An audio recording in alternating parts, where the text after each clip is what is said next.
Beograd, Eaton Sremska Mitrovica, Zdravstvo Užice, Prva petoletka Trstenik i Nacionalna služba za zapošljavanje Šabac. Ovoga puta na igrama učestvovat će dame i džentlmeni, dame u 9 disciplina, džentlmeni u 11, uzgledne mešovite discipline, šah i kuvanje riblje čorbe.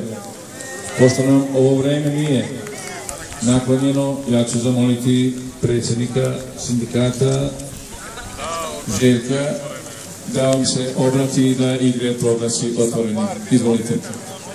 Poštovane koleginice i kolege, morat ću da budem brz, kiša pada.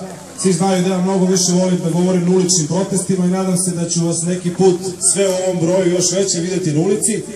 Za sada želim vam sreću na terenu, van njega. Želim da ove igre proteknu u fair atmosferi i zamolio bi sve predstavnike ekipa, sve takmičare da budu fair i korektni i na terenu i van njega. Želim vam mnogo uspeha i želim da proglasim ove igre otvorene. Hvala. Predstavnici ekipa znaju raspored da ćemo tamo u prescentru dogovoriti oko satnici i oko svega ostalog, pa se vidimo tamo i hvala vam.